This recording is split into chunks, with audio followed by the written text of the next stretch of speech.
Minute to Better Life. Tuhan rancangkan serta kehendaki agar hubungan kita dengan Tuhan dapat terjadi secara spiritual, tidak hanya sebatas hubungan ritual yang agamais dan tradisi saja. Oke?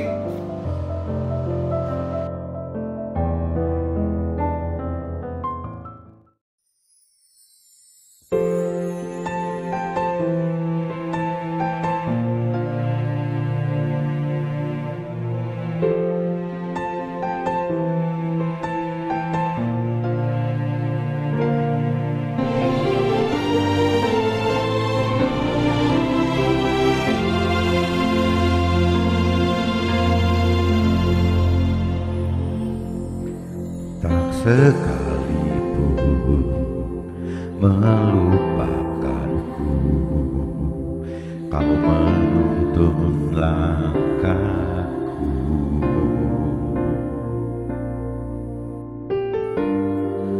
Ku tak pernah sendiri,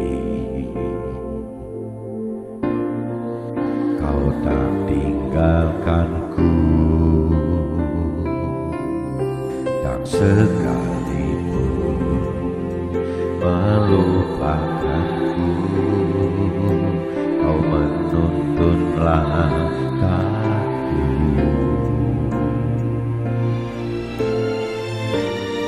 Ku tak pernah sendiri, ku tak tinggalkanku. Tak akan pernah menyerah sampai ku lihat kau bekerja.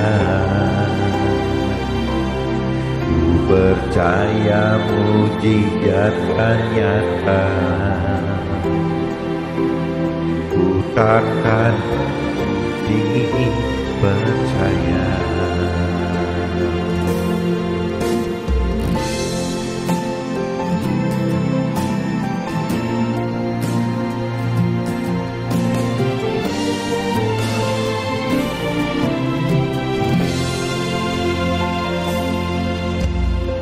Sekalipun melupakanku, kau menuntun langkahku.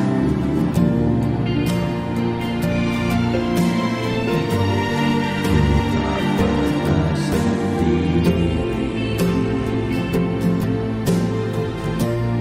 kau tak tinggalkanku.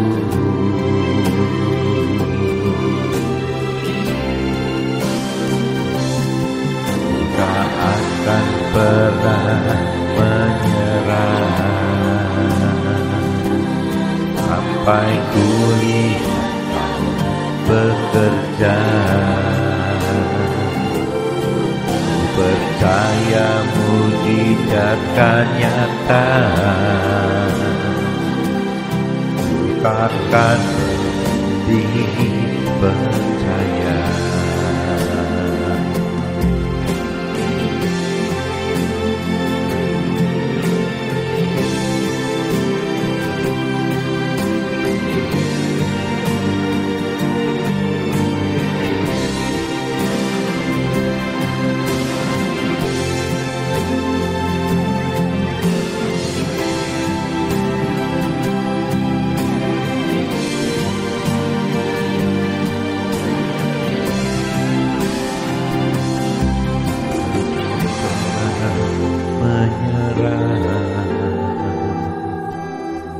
Sampai ku lihat kau bekerja.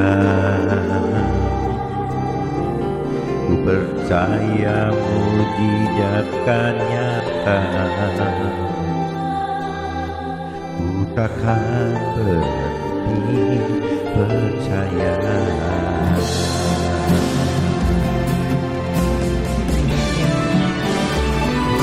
Ku takkan pernah menyerah sampai ku lihat kau bekerja.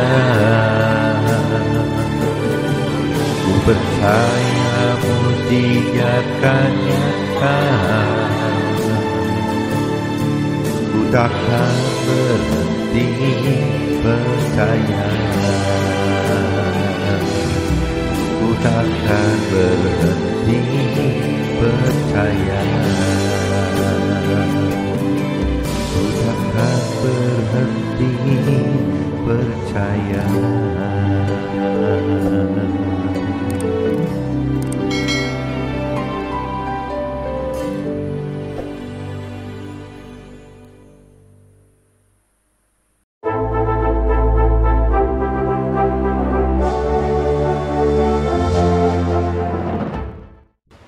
Jumpa kembali di MD Journey Inspiration of Life. Pagi ini saya coba mau sharingkan teman-teman dengan tema kedewasaan rohani adalah peralihan kehidupan rohani dari ritual ke spiritual gitu. Jadi kedewasaan rohani sebenarnya seperti itu teman-teman. Kalau kita belum menjadi dewasa rohani, kadang-kadang hubungan kita dengan Tuhan itu sifatnya terlalu ritual sekali gitu. Ritual itu ya terlalu apa ya, coba diatur secara formal gitu. Hubungan yang lebih kaku gitu teman-teman, lebih berdasarkannya hukum-hukum gitu.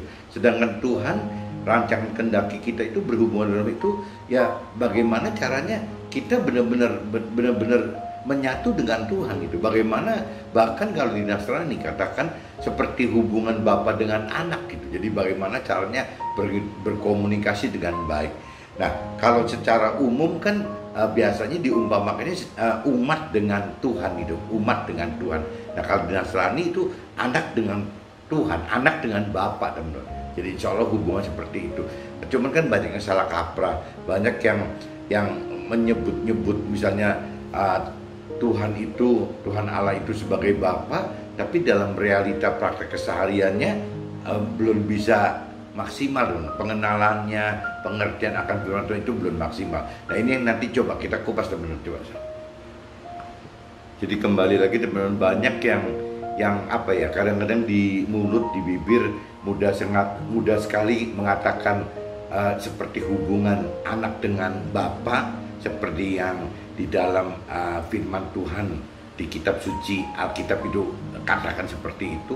Dalam realitanya belum teman-teman. Jadi ini butuh apa ya? Butuh kemauan untuk percaya Tuhan, butuh kemauan untuk mengenal, butuh kemampuan untuk mengerti, butuh keberanian untuk melakukan firman Tuhan. Nah, kalau kita udah totally seperti ini, ya mungkin wajar saja kalau kita beranggapan bahwa kita ini ke Tuhan itu seperti kita ke Bapa. Tapi kalau kita belum mengerti akan firman Tuhan, bagaimana kita mau menempatkan diri sebagai seperti seorang anak ke Bapa gitu, rasanya sulit sekali.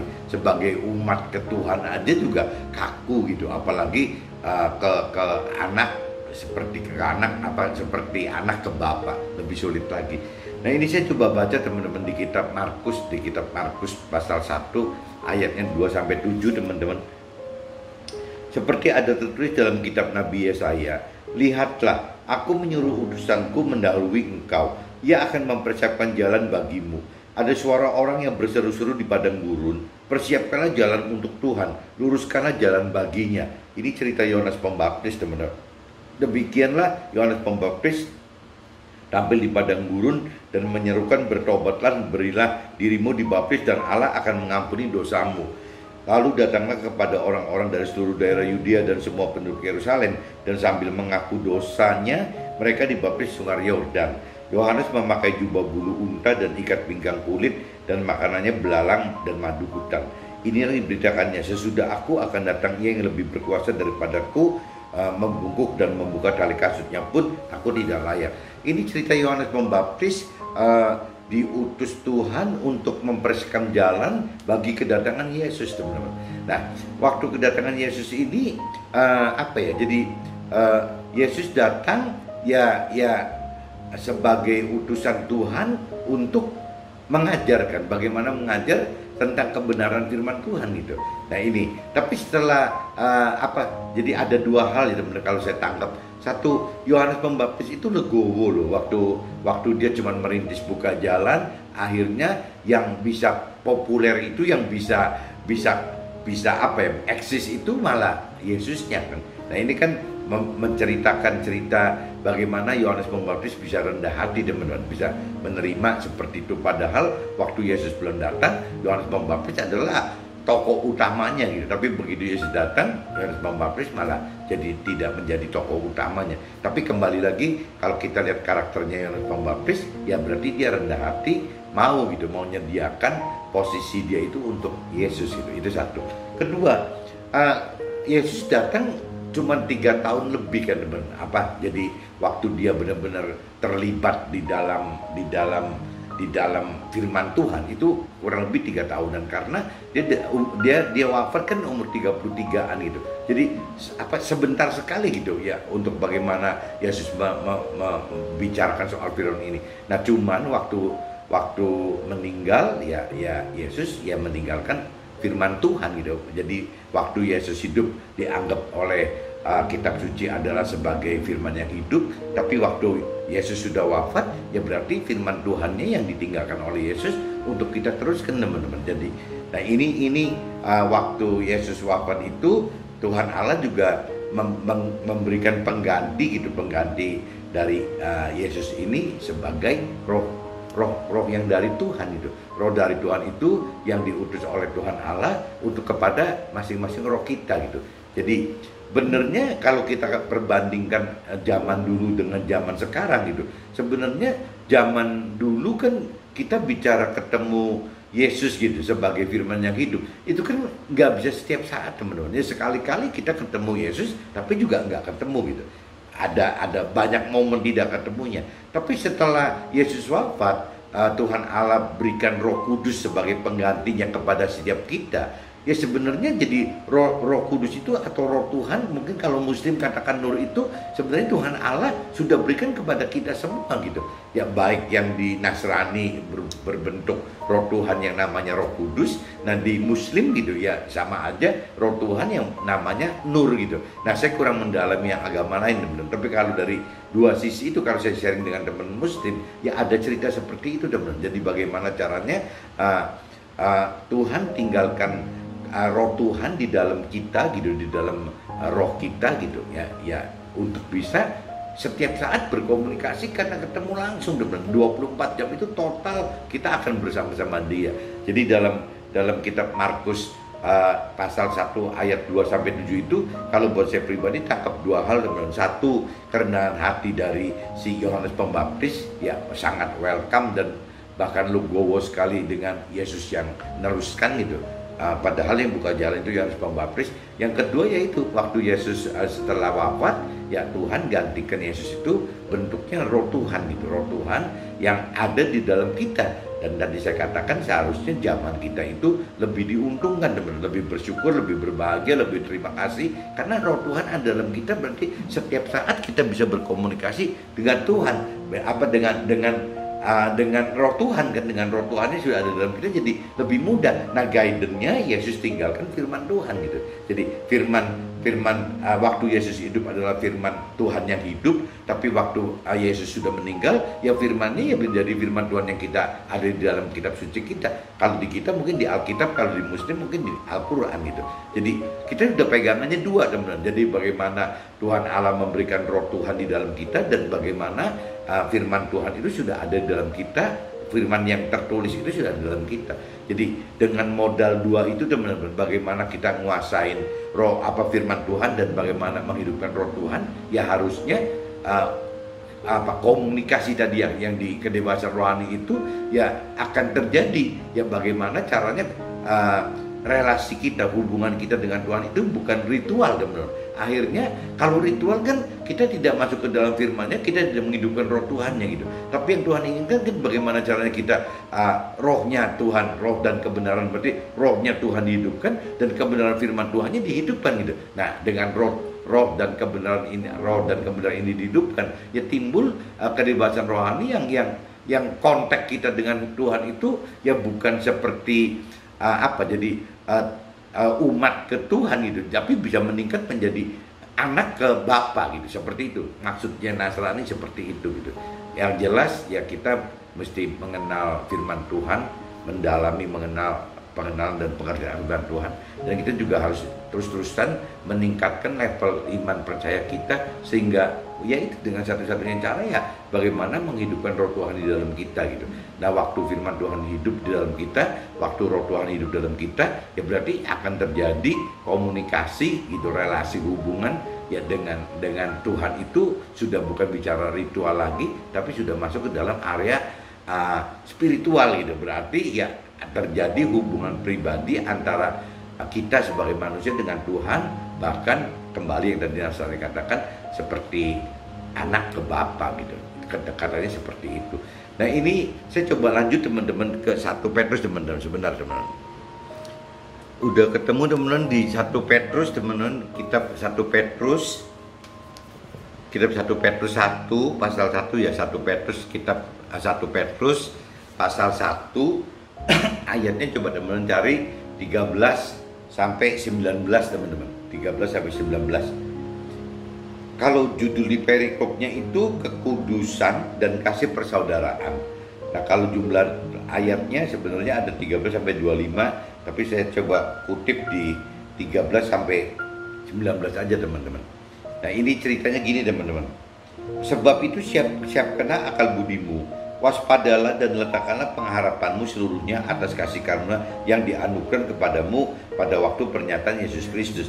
Nah, ini kalau teman-teman simak yang ayat 13 gitu. Sebab itu siapkanlah akal budimu, berikan pikiran dan perasaan kita, akal budi kita gitu. Kita siapkan, waspadalah dan letakkanlah pengharapanmu seluruhnya atas kasih karunia yang dianugerahkan kepadamu waktu pernyataan Yesus Kristus. Jadi bagaimana akal budi ini teman-teman bisa dikendalikan gitu dengan ya ini, dengan meletakkan pengharapan atas karunia yang dari Tuhan gitu. Jadi kalau kita terus-terusan manusia duniawi kan bagaimana caranya kita dengan apa pikiran perasaan kehendak kita sendiri, dengan akal budi kita sendiri, kita hidup dengan seperti itu gitu. Tapi apabila kita benar-benar totally pengen berubah untuk bisa mendapatkan kedewasaan rohani, ya apakah kita sudah siap gitu? Apakah kita sudah waspada meletakkan pengharapan kita dasarnya kasih karunia yang dianugerahkan dari Tuhan gitu. Nah, itu. Jadi yang satu sisi kita hidup di dunia ini dengan pikiran perasaan kehendak kita sendiri, yang satu sisi firman katakan bagaimana kita hidup mengandalkan ya pengharapan yang dari kasih karunia Tuhan saja gitu.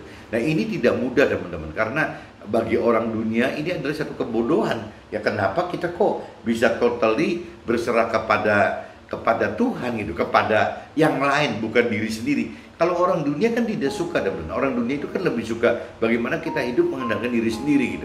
Nah, sedangkan kali ini firman katakan bagaimana kita mengandalkan kasih karunia yang dari Tuhan gitu. Pengharapan dan kasih karunia yang dari Tuhan. Ini tidak mudah. Saya coba jalankan ini juga ya ujung-ujungnya ya kembali yang firman Tuhan katakan bahwa ya apabila kita melakukan firman ya pasti ada penindasan, pasti ada cemooh, pasti ada penistaan, pasti ada penderitaan kayak gitu. Jadi ya memang ya kembali lagi di sini juga di firman kan katakan waspadalah dan letakkanlah pengharapanmu seluruhnya atas kasih karunia yang dianugerahkan pada kita ya waktu Tuhan nyatakan gitu, waktu firman Tuhan katakan. Ini teman-teman mudah nangkep teman-teman. Jadi kalau kita masuk ke dalam kehidupan rohani ya bisa dianggap orang dunia makin bodoh teman-teman, karena akal budi kita akan dirubah menjadi pengharapan ya dasarnya dari kasihnya Tuhan gitu. Jadi seperti orang yang jadi tidak pandai lagi secara dunia teman-teman. Hiduplah sebagai anak-anak yang taat dan jangan turuti hawa nafsu yang menguasai kamu pada waktu kebodohanmu. Nah, itu ya apabila waktu kita hidup dengan dasar akal budi kita, firman malah katakan itu kebodohan kita gitu. Ya tapi kalau kita ngikutin pola kerjanya firman Tuhan yang mesti mengandalkan kasih karunia Tuhan, pengharapannya mengandalkan kasih karunia, yaitu untuk orang dunia malah kadang itu kebodohan gitu. Jadi memang bertentangan dengan apabila kita bicara kita masih anak-anak rohani, kita masih ke bawah pola-pola dunia. Akhirnya firman Tuhan itu jadi satu kebodohan. Tapi waktu kita sudah dewasa rohani, kita sudah terbawa oleh firman Tuhan gitu. Apa yang pengenalan pengertian firman Tuhan itu sudah masuk ke dalam kita. Akhirnya waktu kita melakukan itu malah dianggap kebodohan oleh orang dunia. Jadi kebalik-balik kan? Jadi orang dunia akan anggap orang kedewasaan rohani itu kebodohan, tapi kedewasaan rohani akan nyebut orang dunia kebodohan. Jadi selalu bertentangan gitu. Firman itu Tuhan itu selalu bertentangan gitu. Tetapi hendaklah kamu menjadi kudus di dalam seluruh hidupmu, sama seperti Dia yang kudus yang telah memanggil kamu gitu. Sebab ada tertulis, kuduslah kamu sebab aku kudus. Dan nah ini cerita lagi kalau kita bicara kita pengen panggil kita pengen anggap bahwa ke Tuhan itu seperti anak ke Bapa, ya kembali lagi syaratnya ya selain pengharapannya mengandalkan hidup dengan kasih karunia Tuhan, berpengharapan ke Tuhan, totally berharapan ke Tuhan, totally mengandalkan kasih karunia Tuhan, dan totally kudus gitu. Apakah bisa kudus gitu? Kalau kita benar bisa seperti ini, ya kita wajar aja seperti anak ke Bapak gitu, ya wajar aja karena pendekatannya memang udah tune kan, di sana yang kudus, kita aja lebih kudus gitu.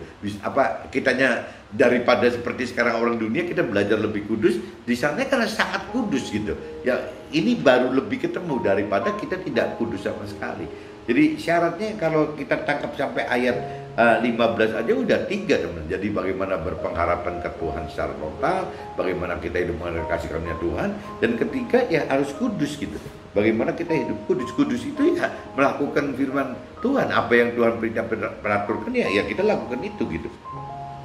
Sebab pada tertulis, kuduslah kamu sebab aku kudus. Dan jika kamu menyebutnya Bapa, yaitu Dia yang tanpa memandang muka menghakimi semua orang menurut perbuatannya, maka hendaklah kamu hidup dalam ketakutan selama kamu menumpang dunia ini. Nah ini yang disebut kudus itu, jadi kita jangan kepengaruh nafsu-nafsu duniawi gitu. Karena nafsu duniawi itu yang disebutnya yang menyesatkan gitu, yang membuat kita tidak kudus. Jadi kalau kita mau kudus ya kita harus takut katanya, ya takut hidup dengan pola-pola dunia gitu. Nah ini yang ini juga tidak mudah teman-teman. Sebab kamu tahu bahwa kamu telah ditebus dari cara hidupmu yang sia-sia, yang kamu warisi dari nenek moyangmu. Itu bukan dengan barang yang fana, bukan pula dengan perak atau emas, melainkan dengan darah yang mahal, yaitu darah Kristus yang sama seperti darah anak domba yang tak bernoda dan tak bercacat. Jadi kalau cerita di Nasrani, yang nebus dosa kita manusia itu ya Tuhan Yesus gitu. Nah ini Yesusnya sendiri yang nebus gitu, nebus. Tuhan utus Yesus untuk nebus ini gitu. Bagaimana caranya supaya dosa kita terpikul, tertanggung oleh Yesusnya itu gitu. Ini saya udah bacakan teman-teman di kitab Markus 1 ayat 2 sampai 7, dan di kitab Markus pasal 1 ayat 2 sampai 7, dan kitab 1 Petrus pasal 1 ayat 13-19. Ini saya udah bacakan. Nah, saya coba masuk ke dalam sharingnya saya teman-teman. Apa yang saya alami terkait dengan kedewasaan rohani adalah peralihan kehidupan rohani dari ritual ke spiritual gitu. Target yang Tuhan rancangkan dan kendaki bagi kita adalah hubungan rohani kita dengan Tuhan yang bukan bersifat ritual, di mana kegiatan hanya simbolis. Kalau ritual itu seolah-olah kegiatannya hanya simbolis agama atau tradisi saja gitu, simbolis agama atau tradisi saja, di mana kegiatan sudah diatur dan ditentukan serta tidak dapat dilaksanakan secara sembarangan gitu. Jadi sudah aturnya udah jelas gitu, udah nggak bisa apa. Nah ini saya kutip kata ritual ini dari penjelasan, dikutip dari Google teman. Saya coba Google di Wikipedia itu ketemunya gitu. Jadi target yang Tuhan rancangkan dan kehendaki bagi kita adalah hubungan rohani kita dengan Tuhan yang bukan bersifat ritual. Nah, di mana Google katakan ritual itu adalah kegiatan yang sifatnya hanya simbolis agama atau tradisi saja, di mana kegiatan sudah diatur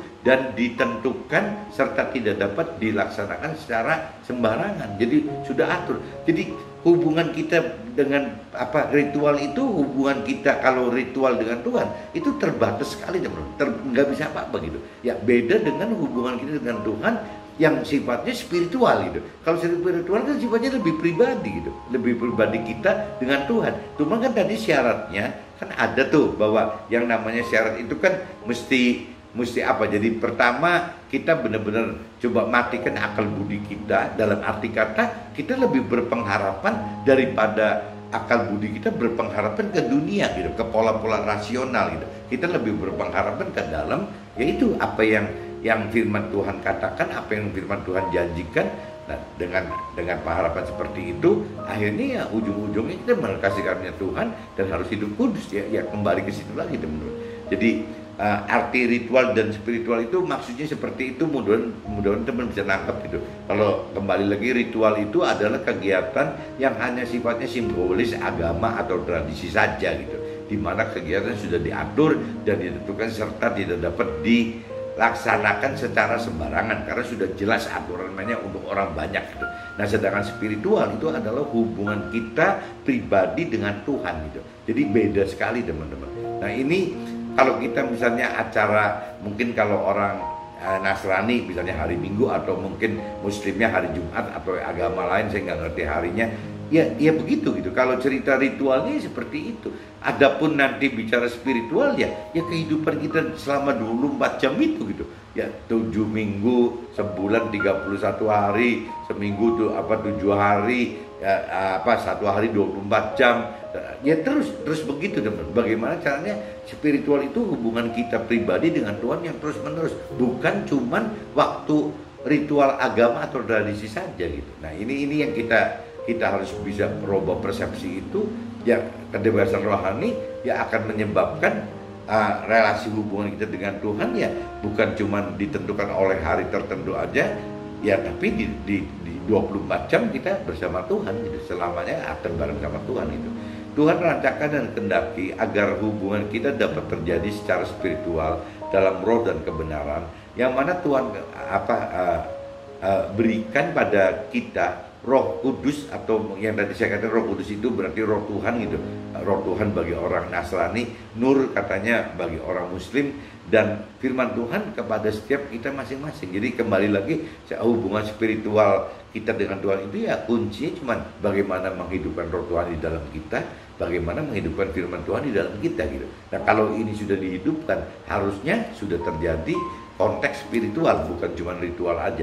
Cuman banyak sih teman-teman yang kalau saya lihat teman-teman saya gitu, yang community, yang ada di community atau di keluarga saya gitu, banyak yang sudah, ya itu yang selalu saya katakan, sudah katakan percaya Tuhan, kenal Tuhan, tapi dalam prakteknya ya kalau selama mereka tidak mendalami pengertian firman Tuhan gitu, dan juga dia tidak menghidupkan dalam kesehariannya Roh Tuhan di dalam dia gitu, rasanya susah teman-teman. Ya belasan tahun bahkan puluhan tahun pun tidak akan dapat mengerti gitu. Ya akan stuck, akan berhenti ya dengan pemikiran ya keyakinan diri sendiri saja, akhirnya gitu.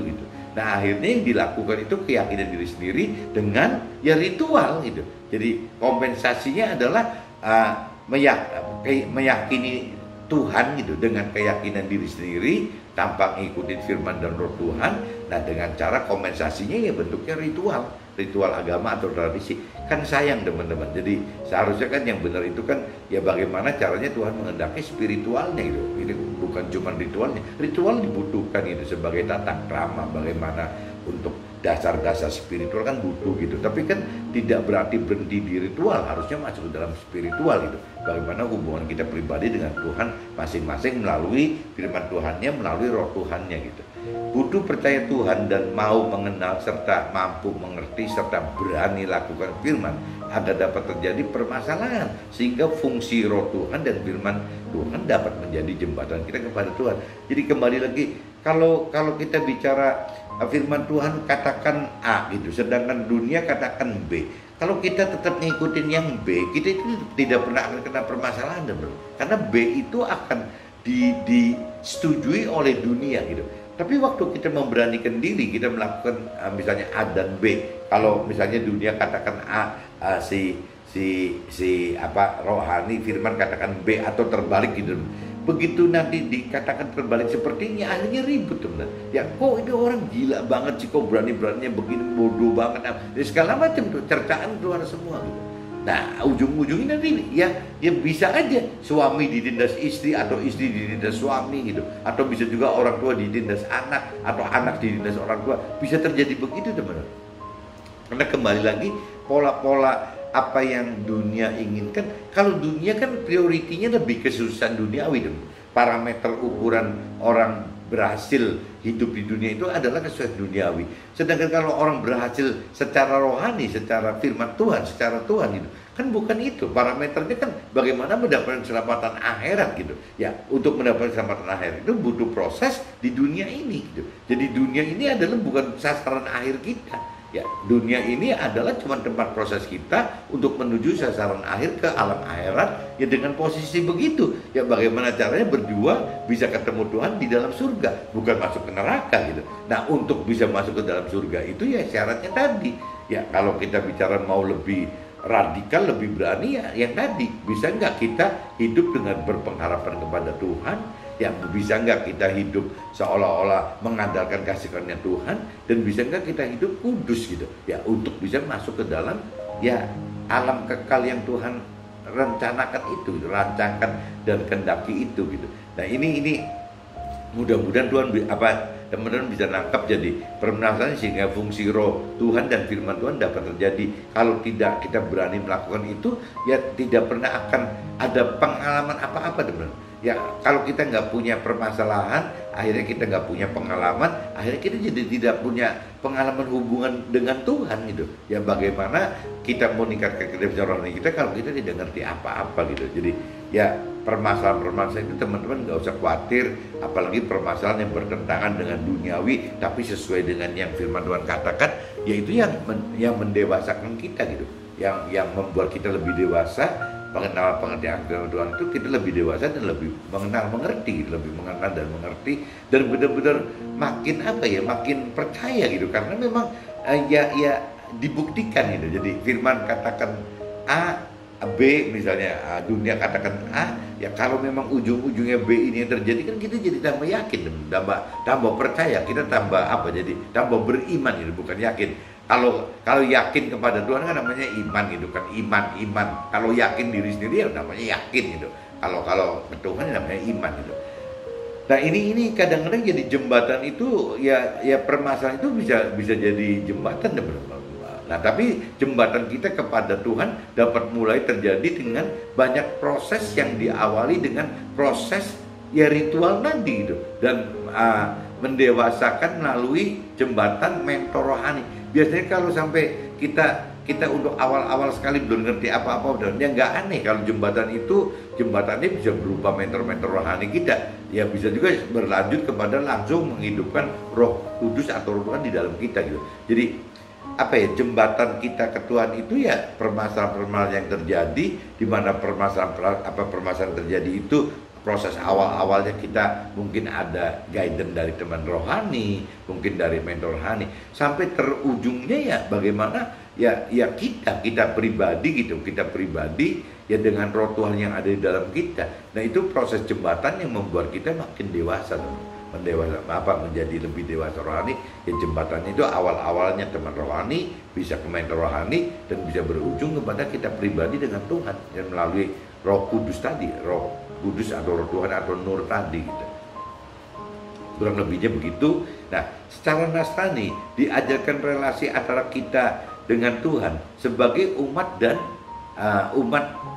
dan diharapkan kita dengan Tuhan gitu. Jadi kalau kita bicara diajarkan secara Nasrani gitu, diajarkan relasi antara kita dengan Tuhan itu sebagai umat dan diharapkan sebagai umat. Jadi kita sebagai umat. Jadi kalau kita bicara secara relasi antara hubungan kita dengan Tuhan itu kan umat gitu. Tapi sebenarnya Tuhan ingin sekali itu ya hubungan kita dengan Tuhan itu bukan cuma sebatas umat, tapi sebagai anak gitu. Dimana untuk tingkatan relasi sebagai anak harus ada syarat-syarat hidup kudus, dan tadi bisa nggak akal budi kita dilepaskan untuk bisa berpengharapan hanya kepada kasih karunia Tuhan dan dasarnya dari anugerah Tuhan saja. Ya itu tadi katakan awalnya seperti itu. Jadi bagaimana caranya kalau kita pengen menjadi hubungan seperti anak dengan Bapa, ya begitu teman, tidak bisa ngikutin seperti orang dunia gitu. Kalau orang dunia yang kembali tadi katakan ya lebih arahnya kan ke ritual gitu. Jadi bagaimana berhubungan relasi dengan Tuhan itu sifatnya ritual, ya agama dan liturgis. Padahal kalau yang Tuhan mau hubungan kita dengan Tuhan itu adalah spiritual. Nah kalau di Nasrani lebih ditekankan lagi ya hubungan seperti anak dengan Bapa. Contohnya seperti itu gitu loh. Nah ini kalau kita bisa seperti itu ya kita jadi dekat sekali. Ya berarti tidak ada hal-hal yang tersembunyi gitu antara kita dengan Tuhan. Nah, kalau kita sudah bicara tidak ada yang tersembunyi dan kita taat takut akan firman Tuhan, ya otomatis teman-teman kita bisa hidup kudus gitu. Tapi kalau kita masih sembunyi-sembunyi di belakang Tuhan, ya untuk hidup kudus kan tidak mudah gitu. Jadi harus hidup kudus, ya caranya tidak bisa sembunyi-sembunyi. Caranya kita harus mengerti akan semua firman Tuhan yang kehendaki apa. Kita taat dan takut kita lakukan itu, ya pasti kita akan jadi hidup kudus. Kuncinya gitu teman-teman. Hidup seperti ini adalah hidup yang taat firman dengan tidak turuti nafsu-nafsu dunia, dan hidup kudus serta hidup takut akan alami kesesatan di dunia fana karena tidak hidup sesuai dengan Tuhan. Jadi hidup kudus itu ya hidup yang ketakutan hidup di dunia ini teman-teman. Kenapa? Karena dunia ini jelas isinya bertentangan semua dengan apa yang firman Tuhan katakan gitu. Ya kembali lagi, kalau dunia ini adalah tempat proses hidup, bagaimana kita meningkatkan iman kita, bagaimana kita mendalami kedalaman pengenalan pengertian akan Tuhan, ya dunia ini pas teman-teman, pas bisa efektif untuk dipakai gitu. Tapi kalau kita nggak kuat teman-teman, kita akan masuk ke dalam pola-pola duniawi gitu. Nah, kenapa? Karena di dunia itu orangnya lebih banyak. Jadi orang yang ikut Tuhan dengan orang ikut dunia pasti lebih banyak orang ikut dunia gitu. Polanya seperti itu. Jadi akhirnya orang yang pengen hidup dengan roh dan kebenaran yang Tuhan ajarkan, ya akhirnya terkucil teman. Jadi akan sedikit sekali gitu. Ya bagaimana orang hidup di dunia saat semacam seperti ini bisa kok hidupnya kayak orang tidak injek bumi gitu. Kalau banyak orang dunia kan katakan gitu teman. Orang yang melakukan firman itu bagi orang dia adalah orang-orang yang abnormal, yang sudah mungkin bisa dianggap gak waras mungkin, karena mereka orang dunia selalu katakan bahwa toh masih hidup di dunia, ya masa sih kita udah nempatkan diri di akhirat gitu loh. Kalau bicara firman Tuhan justru kebalik gitu. Bagaimana caranya mumpung kita hidup di dunia ini, bagaimana kita berproses gitu untuk masuk ke ujian pencobaan supaya bisa masuk ke alam akhiratnya dengan benar gitu. Ya dengan benar berarti akan mendapatkan keselamatan akhirat tadi gitu. Tapi kalau proses dunia ini nggak benar, justru untuk masuk ke dalam alam akhirat yang kekal, yang dalam benar itu yang jadi nggak terjadi. Justru gagal karena kita ya proses di dunia ini gagal gitu. Nah ini banyak sekali orang-orang baik teman-teman yang mau percaya Tuhan dan mengasihi Tuhan, tapi dengan pengertian yang mungkin kurang benar teman-teman. Karena mengasihi Tuhan ya kembali lagi, mengasihi Tuhan adalah melakukan apa yang Tuhan perintah peraturkan. Nah, cuman banyak sekali orang yang nyebut percaya Tuhan dan mengasihi Tuhan itu dasarnya karena kembali ke keyakinan diri sendiri lagi. Ya pokoknya intinya saya percaya Tuhan. Ya intinya saya mengasihi Tuhan. Cuma itu saja gitu. Tapi ukuran percaya dan mengasihi itu jadi ukur dengan keyakinan diri sendiri, dengan pikiran perasaan kehendak sendiri. Jadi salah kaprah. Jadi apa ya? Jadi akhirnya maksudnya baik tapi tidak mencapai kebenaran yang Tuhan inginkan gitu. Jadi kebaikan itu belum tentu kebenaran yang benar gitu, pengertian yang benar. Nah ini yang kembali lagi yang kita harus mendalami pengertian firman Tuhan, jadi kita harus menghidupkan roh Tuhan sehingga kita mampu gitu mengerti apa yang ada di pikiran perasaan jiwa Tuhan itu apa, pengen apa gitu terhadap kita. Dan juga ya Tuhan akan menguatkan ya dengan lewat roh Tuhannya, Tuhan akan berikan kekuatan untuk kita mampu melakukan firman Tuhan gitu. Mudah-mudahan teman-teman kedewasaan rohani adalah peralihan kehidupan rohani dari ritual ke spiritual. Teman-teman bisa tangkap gitu. Jadi ujungnya tadi kalau pakai kamus bahasa Indonesia ya seperti itu gitu. Ya di situ dinyatakan ya ritual adalah kegiatan hanya simbolis agama atau tradisi saja, di mana kegiatan sudah diatur dan ditentukan serta tidak dapat dilaksanakan secara sembarangan gitu. Sedangkan kalau bicara spiritual adalah hubungan yang sifatnya pribadi antara kita dengan pribadi Tuhan. Jadi beda sekali teman. Mudah-mudahan dengan kalau teman-teman satu saat mengerti lebih dalam akan firman Tuhan dan teman-teman lebih menghidupkan roh Tuhan, apa yang saya maksud itu teman-teman bisa cerna gitu, bisa tangkap. Oke teman-teman, see you, bye-bye.